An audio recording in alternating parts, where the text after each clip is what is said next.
वाहिगुरु जी का खालसा वाहिगुरु जी की फतेह। आज गुरुद्वारा प्रबंधक कमेटी बनपुर और पूरे इलाके की सिख संगत और हमारे जितने भी भारत के आदरणीय लोग हैं पूरे संसार भर में आज आज़ादी की 75वीं सालगिरह मना रहे हैं।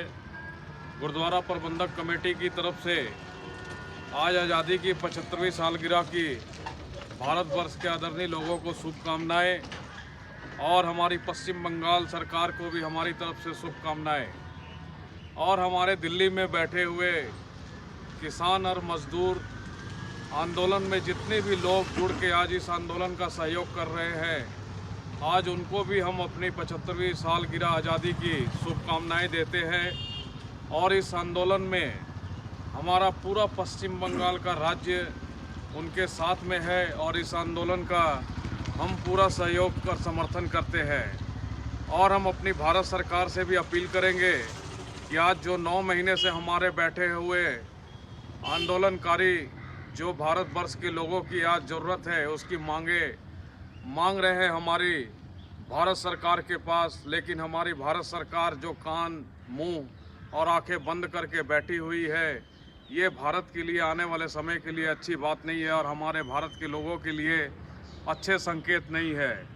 आज हमारे कृषि के अन्नदाता, आज भारत सरकार के बहुत सारे ऐसे शुभचिंतक लोग हैं जो इस आंदोलन को बदनाम करने के लिए इस आंदोलन के प्रवक्ता हैं, उनके ऊपर में तरह तरह का एलिगेशन लगाते हैं कि ये एसी में और बड़ी बड़ी गाड़ियों में बैठने वाले लोग हैं, ये कृषि के आंदोलनकारी नहीं है, ये किसी न किसी भारत विरोधी से जुड़े हुए इंसान है। लेकिन हम बता दें अपनी भारत की सरकार को कि ये भारत के ही जिम्मेवार लोग हैं। आप ऐसे लोगों का मुंह बंद करें या संवैधानिक तौर से उनको सज़ा दिलवाएं कि जो हमारे आंदोलनकारियों को इस तरह से भारत विरोधी एजेंसियों के साथ में जोड़ के आज भारत को तोड़ने के टुकड़े टुकड़े करने की जो बातें कर रहे हैं। आज जो आज़ादी हम 75वीं सालगिरह मना रहे हैं, आज भारत के लोगों को इसके बारे में जानना चाहिए कि ये आज़ादी हमें इस तरह से नहीं मिली है कि हम माइक और तरह तरह के अश्लील गाने लगा के जो आज़ादी के जश्न को हम मनाते हैं, इसका संकेत कहीं ना कहीं भारत के लिए ख़राब है। आज लाखों लाख लोगों ने अपनी जानें दे के जो देश को आज़ाद कराया है, उन आंदोलनकारियों को हम याद कर ले, वो भी सब किसान और मजदूर घर के ही लोग थे। उन्होंने कभी भी इस तरह का सपना हमें नहीं देख के भारत को आज़ाद करा के हमें दिया था कि आज हमें इस तरह से आज हमारी भारत सरकार के पास जलील होना पड़े कि आज हम 75वीं सालगिरह मना रहे हैं। ये बड़े अफसोस की बात है कि इस आंदोलनकारी को, जिसे हमें संविधान ने अधिकार दिया है अपनी बात रखने के लिए, और हम अपनी बात रख रहे हैं, लेकिन हमारे भारत सरकार के लोग आज इस आंदोलनकारियों को बदनाम कर रहे हैं। आज इस आंदोलन को मांगते हुए कई सौ जाने इस आंदोलन के पीछे भी गई हैं। वो जो जाने गई है वो भी शहीद है, हम उनको भी नतमस्तक होते हैं। हम शहीद भगत सिंह को नतमस्तक होते हैं, नेताजी सुभाष चंद्र बोस को नतमस्तक होते हैं, खुदीराम बोस को होते हैं, चंद्रशेखर आज़ाद को होते हैं।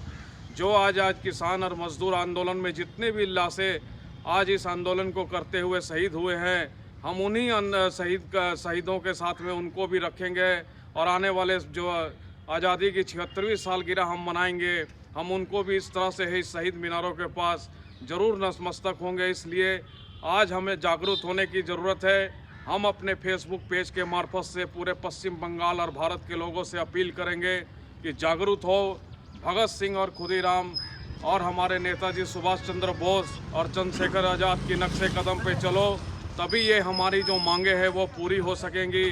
नहीं इस तरह से बैठ के फेसबुक पेज और हम सोशल मीडिया के मार्फत से हमें आज़ादी नहीं मिलेगी। हमें अपने शरीर के बलिदान देने पड़ेंगे, तभी हमारे मांगे पूरी होंगी। और इस किसान और मजदूर आंदोलन जिसके साथ में हमारे आज bank, LIC, railway, burn stand, बहुत तरह के ऐसे मुद्दे जुड़े हुए हैं, ना कि खाली कृषि और मजदूरों के, पूरे भारतवर्ष के करीब करीब हर मुद्दे इसके साथ में जुड़े हुए हैं। इसलिए पूरे भारतवर्ष के लोगों से अपील है हमारे फेसबुक पेज के मार्फत से कि इस आंदोलन का सहयोग करो और ऐसे बहरी और अंधी गवर्नमेंट के पास अपनी आवाज़ बुलंद करके इस आंदोलन को सफल बनाओ। फिर से आपको 75वीं सालगिरह आज़ादी की शुभकामनाएं। और जिन्होंने इस आज़ादी को दिलवाने में हमें अपनी बलिदान दिए हैं, उसे पूरे भारतवर्ष के लोगों को नतमस्तक होना चाहिए। वाहिगुरु जी का खालसा, वाहिगुरु जी की फतेह।